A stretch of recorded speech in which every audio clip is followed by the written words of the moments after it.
Good morning, or depending on when you're watching this, good afternoon, good evening, or good night. My name's Ross, and as always told, out of Voice of Radio. So today we need to talk about the other new cards from Crimson Haze. I showed you the EXs earlier today. They're pretty relevant, they're pretty good. I think all of them are pretty gosh darn good for what it's worth.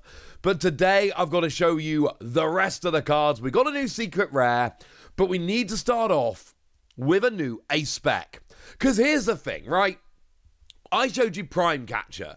That was one of the first Ace Specs we saw. And it's Guzma as an item card. And there's no downside. It's an Ace Spec. And obviously you can only have one Ace Spec of any description in your deck. That's the whole point about Ace Specs. They're limited to one per deck, regardless of what they are. So the only downside to Prime Catcher was you can only play one, and if you play one, you can't play any other Ace Specs. And I told you basically that we were going to need a good reason to play any other Ace Spec over it. And to be fair, some decks have that good reason. We have seen that Lugia, for instance, plays Master Ball. And there are some very, very good decks out there that play Maximum Belt, because that extra 50 damage gets them to super key numbers.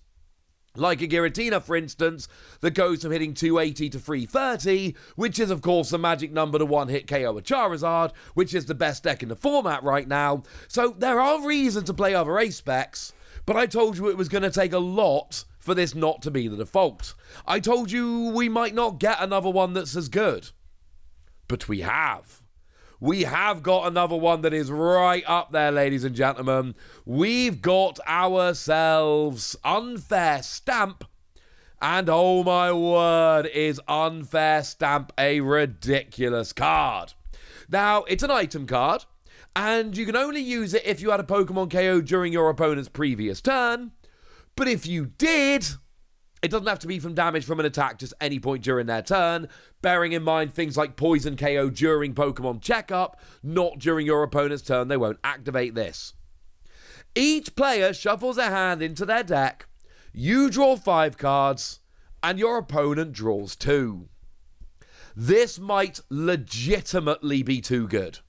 This might genuinely get banned. It is that good. I am not exaggerating. Take a card that did get banned. Take Reset Stamp. Your opponent shuffles a hand into their deck and draws a card for each of their remaining prizes. That is an item card. And one of the things about item cards is that you can search them out with supporter cards. So take something like an Arven, for instance. Arven will search for an item card like this. So it's not like you have to actually worry about finding this. It's pretty easy to find. But to go back a step, the whole point about Reset Stamp was your opponent got down to like 2 prizes remaining and you're like, got it in your face. Well, here, your opponent goes from 6 prizes to 5. Your opponent takes their first prize of the game and you put them down to a 2-card hand. And they could absolutely draw out of it. They could top deck immediately a supporter card or something else, which allows them to get around it, and if they do, then obviously this has failed, alright? Similarly, your opponent could be playing something like Bibarel, so that 2 turns into a 5 pretty easily, and the hand disruption has failed. There are plenty of things that can happen here, but if this sticks, and there is a decent chance that it sticks, because the other thing is, if this is played early game, your opponent's going to have a large deck size. So what that means is they are far more likely to draw a hand of cards they don't really want because they're only getting 2. And then at that stage, you've basically got several turns, or maybe literally the rest of the game, to just set up and take the remaining prizes. There is a genuine, legitimate chance that this is actually too good and causes a massive problem. And like, there are combos that can be found. So Eri lets you look at your opponent's hand and discard 2 item cards. So if you can do this and find a couple of item cards, then your opponent's down to a 0-card hand. Or you've got, for instance, the Arbok EX from 151, which admittedly nobody's actually played yet, but you never know, one day they might, that makes your opponent discard 2 cards from their hand. And because this is an item card, you put them down to 2 cards during your turn, and then you've still got your attack to play with, and then, of course, your attack would be the Arbok, which puts your opponent down to a 0-card hand. and then maybe that works. The point is, it's not just item-based hand disruption. Item-based hand disruption itself is a problem. This is so much worse than item-based hand disruption because it's item-based hand disruption that can come in and completely break your opponent's game when they've taken a single prize. They take their first prize, you search this out with someone like an Arven, your opponent goes down to a 2-card hand, and then maybe you've got some other hand disruption as well. Yeah. Like, obviously, this is a 5 Wassy card, right? The whole 5 Wassy card, that was, you should have seen that coming a mile away. Honestly, the issue here is whether this is too good, whether this is legitimately broken. This card could actually be a problem, because I guarantee people are going to play this. This is right up there with Prime Catcher. And also, this can be used as soon as your opponent takes their first prize to put them down to a 2-card hand. This could be very, very bad. Okay, let's look at some cards that are less very, very bad. Like Fiona! Yay! Fiona we're looking at because it's got an artwork rare and it's got a bunch of Whalmer and a Wailord. I am a big Wailord fan. Do not care about Fiona even a little bit, but I love me some Wailord. So I want this alternate art very, very, very, very badly. I should mention I played the Cosmic Eclipse Fiona a lot in Excadrill deck. So yeah, fine, actually. I have, you know, we have a pre-existing relationship, me and Fiona, all right? It's had my back a few times, but still. In terms of card, it's not a particularly great card. It's not horrendous. We've got single energy, put a supporter card from your discard pile into your hand. Fine. And better than that, we got single water energy, and you deal 20 damage for each energy on your opponent's active Pokemon. Best use for this is if your opponent, for some reason, puts a bunch of energy on a fire Pokemon. So you're hitting for weakness as well. It's alright. It's fine. But it's one of those, it might get teched into the odd deck here or there. It's not actively offensive, but it's not exactly a particularly good card. It's just got a stunning artwork rare that I absolutely adore by Shiraishi, and I just had to show you. Also, remember there's multiple Wailord and multiple Whalmer on this art, and it does look a bit, and I'm not an artist, alright, but it does look a bit like it might have been an oil painting originally. I would like the original. I can't afford the original, but that's not the point now, is it? It's very cool.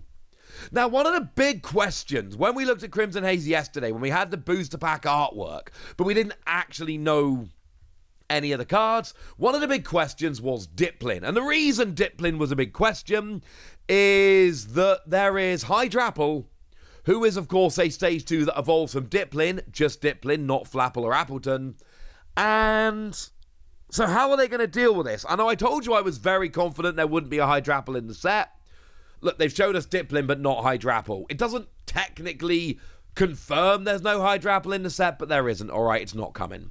So what that means is they've had to play around with this Pokemon that's a Stage 1 now, but we know is getting a Stage 2. As a side note, the basic with lovely T0 artwork actually genuinely relevant because the Gym Leader Challenge doesn't have a Dragon Applin right now. It doesn't exist. They've all been grass up to now. So this actually allows the Applin line to be played in a Gym Leader Challenge, which is genuinely kind of relevant. As for Diplin, it's got Okacheke artwork, and I adore this. As for the attack, grass and a fire, switch one of your opponent's bench Pokemon with their active, then this attack does 70 damage to the new active. Decent for bringing Pokemon into range, but it's also going to get the vast majority of evolving basics. It's going to get support Pokemon like Comfey, for instance. I don't like that it's 2 energy, because I don't know if I'm ever going to actually get the 2 energy on there. But 70 damage is relevant, so you could take some KOs with this. It's not absolute garbage, which is nice. But I do think we are waiting for Hydrapple for this to really come where it needs to come in. Now, there are a couple of reprints coming back. We've got Enhanced Hammer, just lets you discard a special energy from one of your opponent's Pokemon. Yes, this is an exact reprint, so yes, all your previous versions of Enhanced Hammer will work here. So if there's a particular print of Enhanced Hammer that you're a big fan of, maybe a gold version of it, maybe the one from Primal Clash, yeah, you can use that one. That will work quite nicely. And we also are getting Lucky Helmet coming back. This is a much less impactful card, but it's still one that might see play. If your active Pokemon is wearing it and it's damaged, you get to draw a couple of cards. Has seen play in the past, although not as much as Enhanced Hammer, but it is there and it has seen play. They are the reprints coming. I thought it was only fair I tell you about the reprints coming. But there are a couple of supporter cards as well, one of which could be good, one of which couldn't. Now, I know a lot of people have been waiting for Perrin. She's a very cool new character from the DLC, actually features in both parts of the DLC, and it's a decent enough card. Reveal up to 2 Pokemon from your hand, shuffle them into your deck, and then search your deck for up to that many Pokemon, reveal and put them into your hand. And there's an old card that I know a bunch of people are going to remember, that we've been asking for back for a while now. Pokemon Communication. This is double Pokemon Communication. It's literally double that, but as a supporter card, not an item. Or trainer as it was back then. I'm not saying this is absolutely amazing or stunning or anything like that. I absolutely am saying that in Pokemon heavy decks, this actually could be a pretty cool card, because of course, find out something like the aforementioned Bibarel, for instance, so you use it to grab an attacking Pokemon and a support Pokemon, and use that to draw for turn to make up for the fact that you haven't played a draw supporter this turn. Don't think it's a ridiculous must-play in every deck. Do think it's viable. Let's give it between 3 and 4 Wassies. We don't give half Wassies. That would be barbaric. And then we can finish off with Caretaker, and we can be quick. Because look, if you played the DLC, you're going to look at this and go, I remember this stuff. This gives me nice memories. And then you're never going to play with them because they're rubbish. Now, Community Center is a supporter card that isn't done by Kato, so cheers for that. It's nice that we get a Nokucheke card to talk about today. It's a bit mean we got a non-Kato stadium. And once during each player's turn, if that player has already played a supporter from their hand, they may heal 10 damage from each of their Pokemon. This is actually really legitimately good. It's healing. We've already seen in the past that Champions Festival is like a legit card that some people do want to see play. And actually, this is basically better than Champions Festival, assuming that you've played a supporter card from your hand, which I'm going to assume you have, because you get to heal 10 from each of your Pokemon with Champions Festival, but you do have to have 6 Pokemon in play. Well, here you just need to have played a supporter card, which happens like every turn. So I feel confident that's going to happen. It is double-sided, so your opponent will be able to take advantage of that as well. You have been warned. But yeah, this is actually, I'm giving this 4 Wassies. I'm not saying it's going to see a whole bunch of play. I absolutely am saying there is a lot of potential here.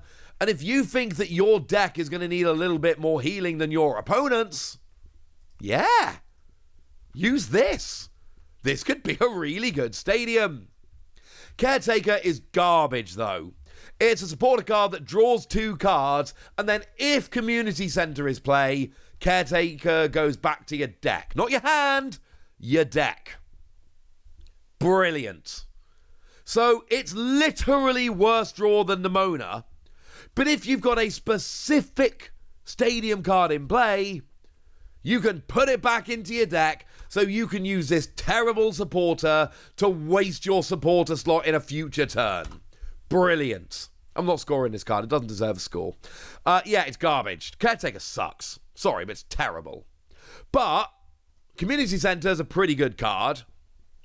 And we got a couple of important reprints, a couple of interesting cards, and oh yeah, did I mention that Unfair Stamp is busted? For what it's worth, the katakana literally reads as Unfair Stamp. That's why the name's being translated as it is. It is very literally called Unfair Stamp. And I just love that the card designers have been like, This card is not fair. What should we call it? Call it unfair stamp. It'll be fun for 5 minutes until it gets banned. I'm not saying it will get banned, but oh my word, I'm saying this is a fantastic candidate. All we're going to need is a few tournaments where game after game is decided by somebody letting their opponent take a prize and then playing Arvin to search it, and I think things could change. Right, that's the new cards, and now it's over to you guys. Tell me what you think about these. Tell me if unfair stamp really is, I'm going to say it, unfair. Tell me anything you want to tell me in the comment section. Go nuts! Be nice. And then make sure you like this video, subscribe to this channel, follow me on Twitter at TheWasi. That's where we talk about Pokemon and a whole bunch of other card games. And please do consider checking out patreon.com/PTCG Radio, where you can support the channel, get some bonus podcasts and all kinds of fun things. And get shoutouts on the channel like the lovely Uncle Pokepeter, who's been a supporter of ours for a while now and seems to be a very lovely person. So shout out to them for the support and the loveliness. But by far the most important thing, as always, look after yourselves till next time, would ya? Thank you very much for watching. My name's Ross, and you've been watching PTCG Radio.